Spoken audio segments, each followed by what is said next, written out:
오늘은 사도 바울의 제2차 선교행의 마지막 돌아오는 그 기로를 같이 살펴보고자 합니다. 모든 일에는 시작이 있고 또 언젠가는 끝이 있기 마련입니다. 삶을 살다가 보면 만남이라는 것이 있지만 만남 뒤에는 언제나 작별이라고 하는 인사가 있게 되지요. 오늘 본문을 제가 이렇게 묵상을 하다가 작별이라고 하는 단어에 또 한 곳에 머물지 않고 또 떠나고 또 떠나는 바울의 마음을 좀 헤아려 보려고 노력을 했습니다. 작별이라는 단어가 18절과 21절에 두 번 나오는데요. 왜 작별이라는 단어를 썼을까라는 생각을 해보게 되었습니다. 그러면서 작별과 비슷한 이별이라고 하는 단어를 생각해 봤죠. 이별과 작별의 차이점이 뭘까요? 국어사전을 찾아보니까 이별이란 어떤 사귐 속에서 그 관계를 완전히 끊는 헤어짐을 이별이라고 얘기합니다. 작별이란 서로 인사하며 헤어지는 것을 작별이라고 합니다. 예를 들면 어떤 남녀가 서로 사귀게 되어서 애인이 되었습니다. 근데 우리가 같이 오랫동안 가지 못하겠다 하고 이제 그 사귐과 관계를 끊는 것, 이것을 이별한다라고 하는 것이죠. 딸이 시집을 갔습니다. 같이 살던 30년 동안 키웠던 딸이 이제 품을 떠나 엄마 집을 나서는데 왜 이렇게 웬일이 저렇게 눈물이 나요? 그래서 그 딸을 보내면서 작별을 한다 그러는 거예요. 아들을 20년 동안 키웠는데 한 번 집에서 떨어져 산 적이 없는데 군대라고 하는 곳을 보내게 되죠. 그래서 이제 그 훈련소까지 직접 자가용을 태워서 점심을 먹이고 이제 1시, 이제 2시가 가까이 오면서 헤어지게 됩니다. 다음에 휴가, 또 다음에 훈련 끝나고 보자 라고 엄마는 거기서 눈물을 훔치고, 그리고 아빠는 화장실에 가서 뜨거운 눈물을 더 흘리게 되죠. 이것을 작별한다라고 하는 거예요. 작별. 애들을 유학을 보내거나 공항에서 눈물을 되게 다시 만날 것을. 그래서 어느 누구는 얘기하기를 다시 만남을 전제하고 헤어지는 것을 작별이라고 하고, 다시 만나는 전제가 없는 헤어짐을 이별이라고 이렇게 정의를 하고 있습니다. 어느 정도 저는 동의를 합니다. 그런데 사도 바울의 직업이 뭐죠? 사도 바울의 직업, 현재는 선교사입니다. 선교사는 주님의 인도하심을 받아 오늘은 이곳 내일은 저곳 갑니다. 그렇다고 해서 선교사님이 항상 1년 있다, 2년 있다, 몇 달 있다, 몇 주 있다 다 그러는 건 아니에요. 사도 바울은 자주 움직이는 편이었고 어떤 선교사님들은 오래 계시기도 해요. 그러나 사도 바울의 케이스 경우는 좀 몇 주 있다가 움직이고 몇 달 있다가 움직이고, 오늘 고린도 교회 같은 경우 1년 반 있다가 정이 많이 들었겠죠? 이렇게 헤어집니다. 선교사니까 이러한 이별과 작별에는 참 이제 많이 적응이 됐겠다라고 생각이 들 수 있습니다. 우리보다는 좀 낫겠다라는 생각을 하죠. 하지만 사도행전 20장의 밀레도 항구에서 에베소 교회 장로들과 또 헤어지는, 또 눈물을 흘리는 그 다 큰 어른들이 눈물을 흘리는 모습을 보면 또 그렇지만도 않아요. 바울이라고 계속해서 정처 없이 떠돌아다니고 싶겠습니까? 바울이라고 정들었던 1년 반 동안 살았던, 함께했던 사람들과 헤어져서 살고 싶겠습니까? 그러나 하나님의 인도하심이 있기에, 또 자신의 사명이 있기에 오늘은 이곳 내일은 이곳 작별하며 떠나야 했던 것이죠. 상황 때문에 작별이 익숙해질 수밖에 없었다라고 말할 수 있습니다. 바울의 상황은 그렇게 녹록지가 않았습니다. 바울이 항상 선교하는 곳엔 이런 박해와 핍박이 그림자처럼 따라다녔죠. 그래서 우리가 지금까지 살펴본 것처럼 미움도 받았고, 그리고 옥에 갇히기도 했고요. 그리고 돌에 맞아서 죽은 줄 알았는데 버림을 당하기도 했습니다. 좀 비겁해 보이긴 하지만 도망도 잘 쳤습니다. 도망도 얼마나 잘 됐는지 몰라요. 지도자라고 해서 항상 사람들 앞에 나서고 진두지휘하며 죽이려면 나부터 죽여라, 이게 지도자는 아닌 거예요. 지도자는 보호해 줘야 되는 것입니다. 총리가 국회에서 정말 동장보다도 못하는 대접을 받고 또 사드 배치로 나가는데 그렇게 세례를 받는 걸 보면 참 야, 이 총리도 별거 아니구나 이런 생각이 들 정도로 아쉬운 마음이 많이 들기도 합니다. 때로는 리더는 자리를 지켜야 될 때가 있지만 자리를 떠나야 될 때가 있고요. 머물고 싶지만 싶을 수만은 없고 또 가야만 하는 이런 때가 있습니다. 때로는 리더는 많은 사람들이 환호를 해도 떠나야 할 때가 있고요. 또 많은 경우에는 다른 팔로워들이 반대를 하고 원치 않아도 그 자리를 묵묵히 지켜야 되는 리더도 있는 겁니다. 청중들이 원한다고 해서 그 자리에 계속 있는 것이 아니고 또 원하지 않아도 그 자리를 지켜야만 하는 것이 리더의 자리일 수 있다는 것이죠. 피해야 할 때가 있는가 하면 끝까지 버텨야 할 때가 있고 생명을 아껴야 할 때가 있는가 하면 때로는 생명을 기꺼이 버려야 할 때가 있고 위험을 보고 앞장서 나서야 할 때가 있는가 하면 제일 뒤에 제일 안전하게 숨어 있어야 할 때가 있는 것입니다. 사도 바울은 함부로 자신의 목숨을 버리지는 않았습니다. 이런 말이 있죠. 박수 칠 때 떠나라 그랬습니다. 직장 생활 하시는 분 가운데 그런 고민이 있을 것 같아요. 특별히 대기업 같은 경우는 40대 초반이면 벌써 과장, 부장 되면서 내가 언제 떠야 할지를 고민을 하기 시작합니다. 50 정도 되면 내가 지금 이 직장에 계속 있어야 할 것인지, 젊은 애들은, 머리 좋은 애들은 치고 올라오죠. 위에서는 실적이 없다고 뭐라고 하죠. 그러니까 못 살겠는 거예요. 그러니까 대기업을 다니는 사람들일수록 보면 12시, 1시 얼마나 늦게 들어오는지 몰라요. 여러분 대기업 다니면서 연봉 많이 받으려고 한다면 고생할 각오해야 합니다. 근데 그런 고생 안 하려면 그냥 편한 직업 가시면 되는 거예요. 대기업은 그 명성에 맞게 힘든 거예요. 여러분 이런 고민할 것 같아요. 지금 나와서 작은 회사라도 내가 좀 세워볼까? 아니면 지금 더 늙기 전에 좀 능력 사람들에게 좀 뭔가 좀 내가 메리트가 있을 때 어느 좀 직장을 옮겨볼까? 아니면 그냥 내가 좀 비굴해 보여도 그냥 끝까지 버텨서 내 처자식 먹여 살리고 나도 좀 경력까지 꽉 채워볼까? 이런 고민도 안 하십니까? 고민하실 것 같아요. 답을 알려드릴까요? 답이 없어요. 여러분 마음대로 하세요. 자기는 자기 자신이 제일 잘 아는 거예요. 나는 창업할 수 있다. 난 창업해서 나는 정말 성공의 가능성이 200%, 300%다. 난 정말 자신 있다. 나는 사업의 기질이 있다. 그럼 하세요. 그러나 사업의 기질도 없는데 정말 100장도 없으면서 무조건 나오지 마세요. 그 비굴한 게 아니라 처자식을 위해서 행복한 삶을 살아가는 거예요. 그냥 있으세요. 자신 없으면 왜 나와요? 월급도 못 갖다 주면서 가족들 힘들게 할 필요 있겠습니까? 여러분, 답은 여러분들에게 있다고 생각을 해요. 어디까지나 이건 제 생각이에요. 알아서 하십시오. 어느 교회 목사님이 교회는 부흥되지 않고 교회가 시끄럽고 또 어려워지고 어지러워졌습니다. 그래서 이분은 참 양심이 있죠. 그래서 사임을 할 생각을 하고 당회에 사표를 제출을 했습니다.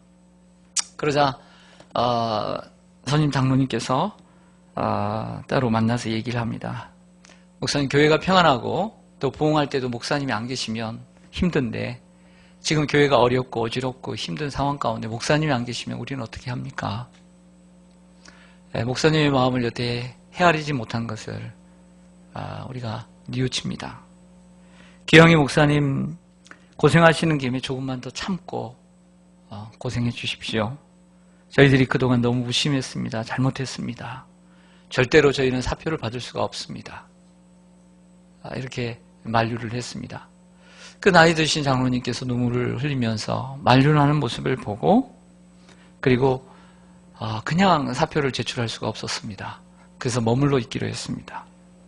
그 후로 이 목사님은 생명을 바치는 각오로 전심을 다해서 목회에 매진을 했고 현재는 이름만 대도 아는 유명하고 훌륭한 목사님이 되었습니다.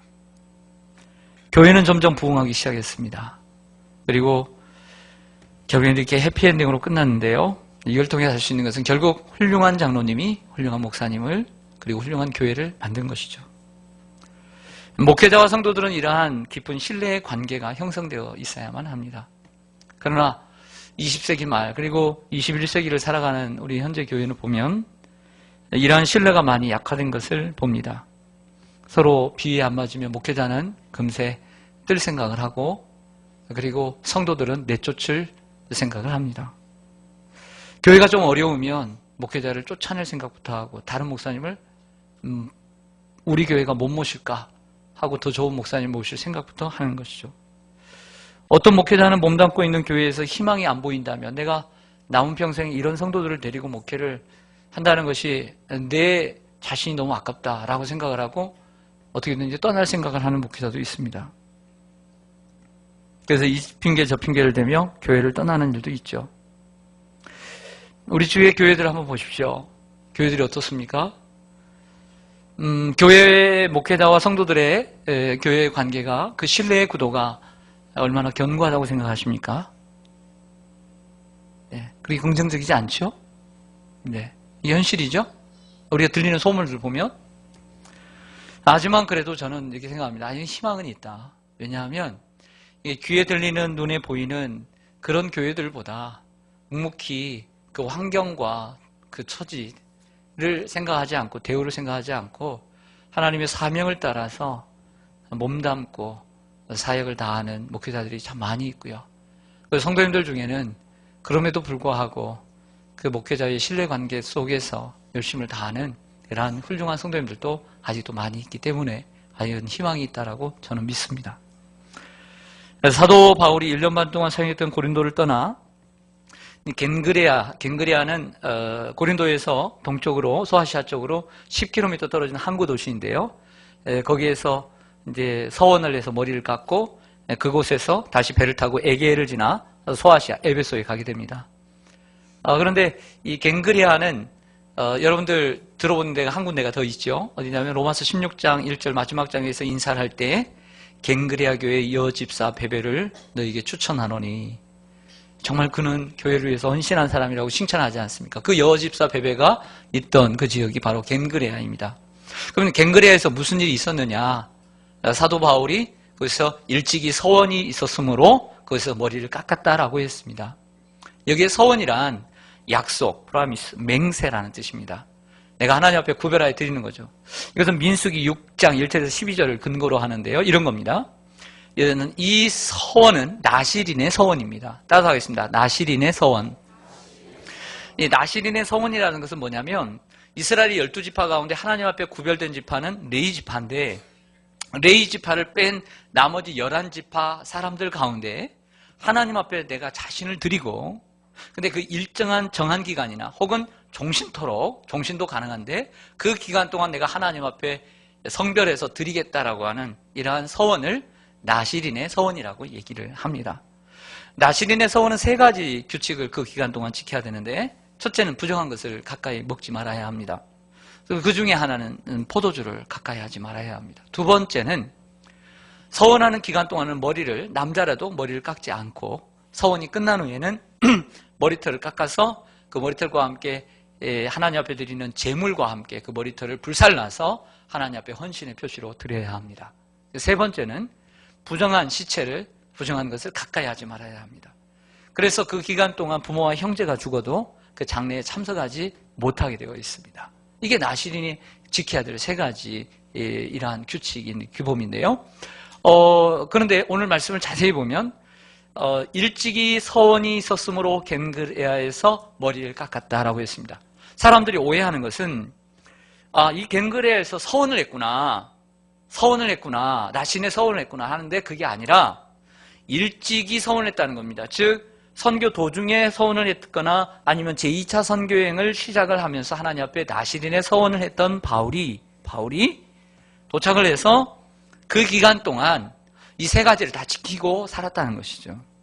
그리고 제2차 선교행이 어느 정도 끝났다라고, 그리고 마음적으로 마감해야 되겠다라고 하는 결단을 하고 겐그레아에서 머리를 깎았다는 것은 그 기간이 끝났기 때문에 깎아서 제물과 함께 하나님 앞에 드리는 되는 이런 어떤 것을 말하고 있는 것입니다. 즉 서원한 대로 하나님이 은총을 베푸셨고 특별히 고린도에서 많은 은총을 베푸신 것에 대해서 너무나 감사하고 또 남은 생애에 대해서 또한 감사하고 서원하면서 이러한 머리를 깎음으로써 그 서원을 종료하는 이러한 계기가 되었다라고 볼 수가 있는 것입니다. 사실 우리가 이 구약의 민수기 6장에 나오는 나신의 서원을 할 필요는 있을까요? 없을까요?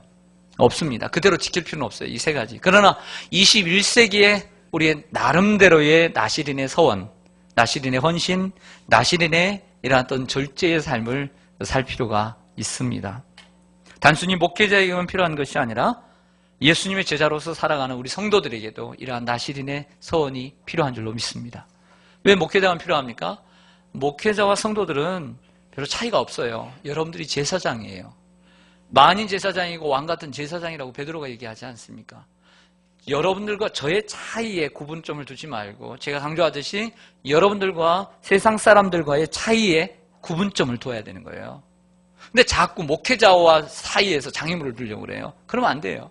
여러분들의 선은 위로 그어야 되는 것이 아니라 아래로 긋고 여러분들은 똑같은 제사장으로서의 삶을 살아야 하는 것입니다. 할렐루야.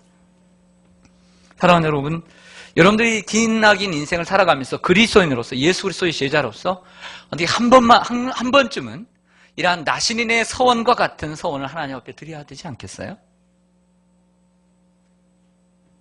성가대 여러분, 아까 보니까 뭣도 버리고 주님만을 따르겠다고 막 하지 않았어요? 그런 가사가 있었던 것 같아요. 뭐 세상 모든 권세, 세상 명예를 버리고 주님의 말씀만을 믿고 따라가겠다고. 연습 많이 하셨죠? 성가대 연습 많이 했어요? 안 했어요?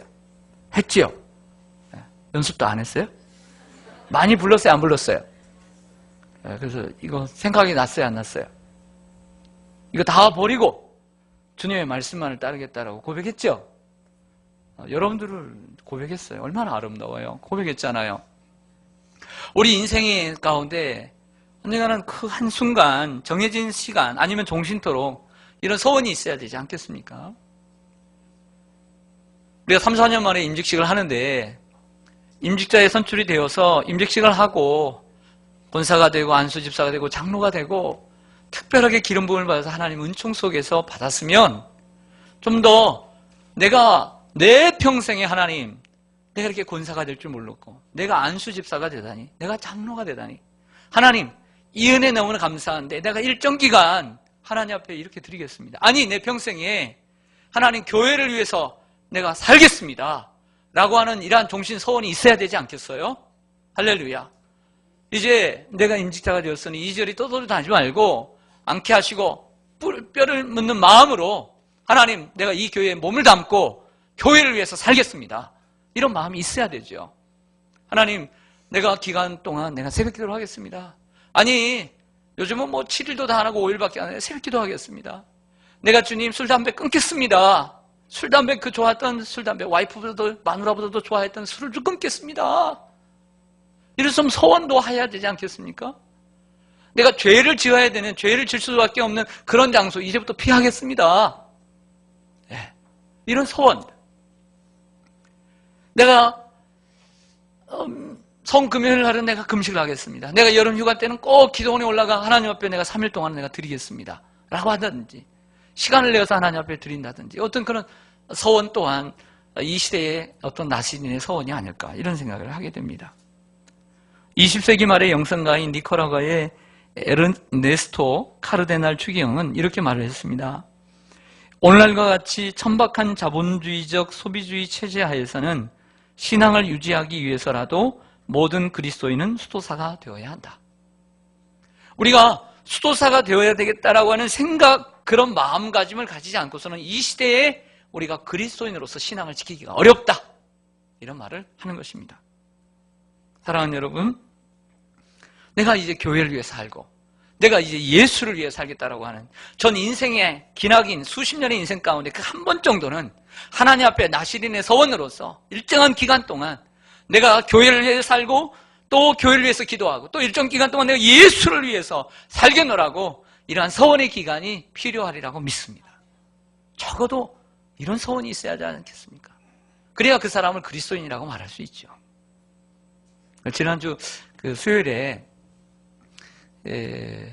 그 금천경찰서 수요예배가 있어서 잠깐 다녀왔습니다. 그래서 설교하고 같이 식사를 하는데 식당에서 앞에 새로운 분이 오셔가지고 같이 소개를 해주시는데 보안과장님으로 부임을 했다는 거예요. 그래서 보안과장이면 좀 뭐 계급이 있는 것 같아요. 그래서 근데 같이 이제 얘기를 하다가 이제 22살 먹은 아들 이야기를 했어요. 아들이 군대를 갔는데 31사 후방부대에 자대 배치를 받았다는 거예요. 자기가 원래 주특기가 보안인데 사실은 다른 부서를 다니다가 이제 보안과 자기의 주특기로 왔다는 거예요. 근데 자기는 그 보안대라든지 여러 아는 사람이 많대요. 빽 있는 사람들이. 근데 나중에 얘기했더니 왜 아들 군대 갈 때 얘기를 안 했느냐고. 내가 좋은데 빼줄 수 있는데. 그러더래요. 그래서 어디 가냐고 그랬더니 31사 갔다더니 그 내 힘으로도 못 뺀다고. 아, 정말 좋은데 빠졌다고 이렇게 하더래요. 근데 그날 아들한테 전화가 왔다는 거예요. 지금도 전화가 오네요. 그 전화가 딱 오는데 뭐라고 하냐면 아버지 저 남수단에 파견 갈래요. 아, 그러는 거예요. 근데 제가 그날 아침에 어떤 뉴스를 들으면 남수단의 대통령하고 부통령하고 싸워가지고 그 수백명이 죽었어요. 계속 그 일이 있는 거예요. 북수단도 아니고 남수단에 파견을 간다는 거예요. 아, 세상에 이런 아들이 어디 있어요. 그래서 지금 엄마는 지금 울고 있대요, 지금. 걱정이 돼가지고. 걱정이 안 되겠어요? 그래서 한참 왜 가려고 하느냐? 그랬더니 이 젊음을 한순간 나를 위해서 좀 바치고 싶고 좋은 경험을 하고 싶다는 거예요. 얼마나 멋진 젊은이에요. 그래서 그랬대요. 우리 함께 하나님께 기도해보자. 그리고 부대장한테 전화가 왔어요. 전화가 와서 아니 좀 몇 달 된 애도 아니고 이제 갓 온 신병이 파견을 간다고 하니 황당하다고.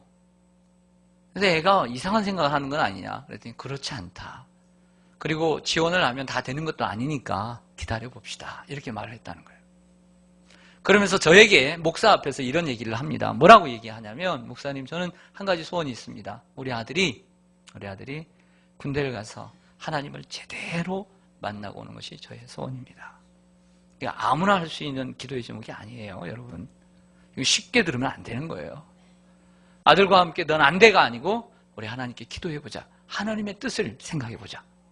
하나님의 뜻에 인도함을 받아보자. 목사님, 내 아들이 군대에서 하나님을 제대로 만나고 돌아오는 것이 제 기도 제목입니다. 그래서 제가 그분을 많이 만나지 못했지만 참으로 존경스러웠어요. 이런 그리스도인이 참 있어야 된다라는 생각. 자기의 힘과 빽을, 권력을 자기 아들을 위해서 함부로 쓰지 않고 그리고 그 아들의 결정을 존중해주면서 하나님의 뜻을 구하는 이러한 분들. 그래서 진정한 신앙이란 교회 안에서만 나타나는 것이 아니라 우리의 가정과 일터에서 나타나야 될 줄로 믿습니다. 사도 바울이 고린도 지역에서 1년 반 동안의 사역을 마치고 떠날 때 지난주에 말씀드렸지만 그 고린도에서 만났던 부부 브리스길라와 아굴라 부부가 있습니다. 아굴라 부부를 만났어요.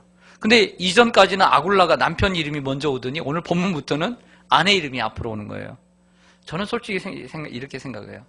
남편 이름이 늘 앞에 왔으면 좋겠어요. 할렐루야. 이것은 뭐냐면 신앙의 무게거든요. 신앙의 무게예요.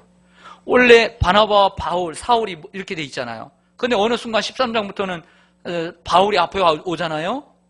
이것은 무게감이에요. 여러분들 가장이 바로 서야지, 가장이. 남편이 바로 서야죠. 할렐루야. 남편이 믿음이 좋아야죠, 남편이. 그렇게 역전되기를 소망합니다. 그게 순서가 바르게 돼야 돼요. 남자는 여자의 머리예요. 주장하고 다스리라는 것이 아니라 본이 되라는 걸 얘기를 하는 거예요. 본이 되는 거죠. 사랑하는 여러분, 그 갱그레아에 같이 갔어요. 그리고 에게를 넘어 배를 타고 소아시아의 에베소에 도착을 했는데 몇 주 이렇게 복음을 전하는데 에베소 사람들이 아주 고무적이고 긍정적이에요. 더 남아있으라고, 더 듣고 싶다고 그러는 거예요. 근데 사도 바울이 무슨 생각을 가지고 있었던지 하나님의 뜻이면 내가 다시 돌아오겠습니다. 그러나 지금은 내가 여러분들 떠나야 합니다. 떠나요.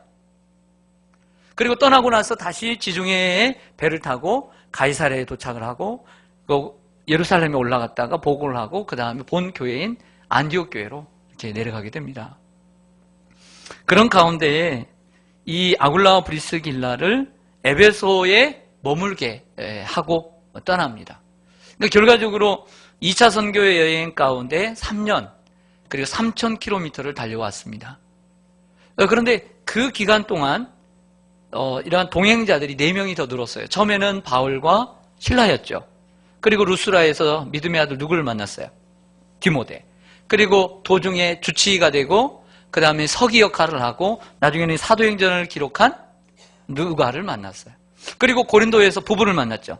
아굴라와 브리스길라. 그래서 적어도 6명이 되었어요. 이 하나님의 큰 은혜인 줄로 믿습니다. 그런데 이 아굴라와 브리스길라를 어디에 두었다? 에베소에 두었다. 사도 바울의 마음속에는 제 생각은 확신이 있었던 것 같아요. 그건 뭐냐면 내가 에베소에는 다시 온다. 그리고 밑거름으로 깔아놓은 거예요. 로비 작업을 한 거예요. 여기서 터를 세우라는 거죠. 네. 터를 잡고 있으라는 것입니다. 마지막으로 제가 오늘 여러분들에게 오늘 읽지 않았지만 그 다음에 24절에서 28절에 있는 말씀을 제가 여러분들에게 좀 설명을 합니다. 아굴라와 브리스길라가 에베소에 남김을 받았는데 그곳에서 하나의 에피소드를 누가가 기록을 해주고 있어요. 그건 뭐냐면 아볼로와의 관계입니다. 아볼로는 이 지중해 아래쪽에 알렉산드리아라고 하는 큰 도시에서 태어난 사람인데요. 그는 언변이 얼마나 좋았는지 말을 너무 잘하고 성경의 지식이 대단해요. 그리고 일찍이 예수를 믿어 기독교로 돌아온 사람입니다. 그러니까 한 번은 회당에서 그가 말씀을 전하는데 너무너무 말을 잘해요. 존경스러워요. 이 예수를 전하는데 성경을 가지고 예수를 전하는 거예요. 그런데 그 아굴라와 브리스길라가 보니까 아볼로에게는 한 가지 영적인 결핍이 있어요. 요한의 물 세례는 아는데 예수의 성령 세례를 모르는 거예요. 그것을 알고는 집회가 끝난 후에 그를 조용히 그의 자존심이 상하지 않도록 조용히 자기의 집이나 조용한 곳으로 개인적으로 비공식적으로 데리고 갑니다. 그걸 데리고 가서 요한의 세례가 아닌 예수님의 성령 세례, 불 세례를 가르쳐주고 구원의 진리를 깊이 있는 심오한 진리를 가르쳐줘요. 근데 이 박식하고 똑똑한 이가 이 평신도 부부가 가르쳐주는 이 말을 귀담아 들어요. 열린 마음, 겸손한 마음을 갖고. 그래서 놀랍게도 이 한순간을 통해서 그 평신도를 배우게 되는 영적인 체험, 머리는 똑똑한데 가슴이 없는 이 사람에게 성령의 불이 임하고 이 부부를 통한 이 새로운 만남을 통해서 그의 삶의 지평이 넓혀지고 목회의 지평이 넓혀지고 그 새로운 사역의 지평이 넓혀지는 역사가 일어나요. 할렐루야. 결국에 그가 다시 고린도로 가서 사도 바울을 이은 2대 목회자가 됩니다. 고린도서 3장에 얘기했던 것처럼 사도 바울이 나는 심었고 아볼로는 물을 주었어 내 자라나게 하신 분은 하나님이시다. 기라성 같은 이쪽 훌륭한 목회자가 앞에 있을 때 그 다음에 목회자가 된다는 건 대단히 어려운 거예요. 그러나 고린도 교회 성도들이 바울을 좋아한 만큼 아볼로를 좋아하는 사람들이 많은 걸 볼 때에 아볼로는 역시 대단했다라고 말할 수가 있는 것이죠. 이 모든 것이 바로 아볼로의 겸손한 마음, 늘 배우고자 하는 이러한 열심, 그리고 평신도들에게까지도 배우려고 하는 이러한 겸손한 자세, 그 자세가 그를 영적으로 성장시켰고 그리고 하나님이 더 귀하게 사용하시는 새로운 계기가 되었다. 할렐루야. 그래서 여러분들에게 항상 이런 마음을 품도록 하고 싶어요. 나는 항상 2% 부족한 사람이다. 이런 마음이죠. 따라서 하겠습니다. 나는 항상 2% 부족한 사람이다. 여러분들이 어떤 분야의 최고의 전문가라 할지라도 항상 겸손한 마음으로 난 항상 부족하다. 이런 마음을 가지고 누가 칭찬을 해도 여러분들이 잘 나가더라도 나는 항상 부족한 사람이다. 이런 생각을 가지고 있어야 돼요.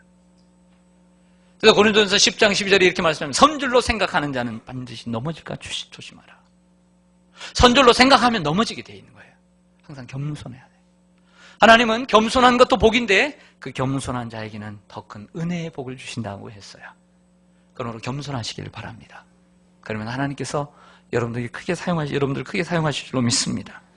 우리 남을 가르치는 사람은 항상 자신의 식견의 조금과 부족을 알고 보다 심오하고 높은 깨달음에 대해 자신을 개방해야 합니다. 늘 배우는 자세를 견지해야 합니다. 그래야 성장할 수 있습니다. 사랑하는 여러분, 높은 식견과 열심을 겸비한 아볼로, 성경에 정통했으나 영적인 체험의 깊이를 갖추지 못한 자신을 부인하고 더 깊은 진리의 바다로 나아갔던 이 겸손한 사람. 자기보다 전문적이지 못한 사람에게도 기꺼이 배우는 개방적인 사람. 마침내 더 크게 성장하여 하나님 앞에 귀하게 쓰임받았던 이러한 사람, 아볼로. 하나님께서 이 시대에 찾고 계시는 목회자이고, 그리고 성도들도 젊은 날에 배웠던 그 진리로 평생 울고 먹을 생각하지 말고 늘상 배우며 배우기에 힘쓰고 늘 겸손한 마음으로 주님을 섬길 때 그 성도의 크기만 커지는 것이 아니라 그 성도가 섬기는 교회의 크기가 커지고 그 영적인 크기가 커짐으로 하나님의 부흥이 일어나게 되는 것입니다. 하나님을 열심히 알려고 하고 예수 그리스도를 배우려고 하고 그분을 닮아가려고 하고 이러한 배움의 자세를 가질 때 하나님께서 여러분을 교회 안에서도 또 사회 안에서도 직장 안에서도 여러분들의 어떤 상황 가운데 하나님께서 여러분들을 키워주실 줄로 믿습니다. 이러한 여러분들 되시기를 주님의 이름으로 간절히 축원합니다. 아멘. 기도하겠습니다.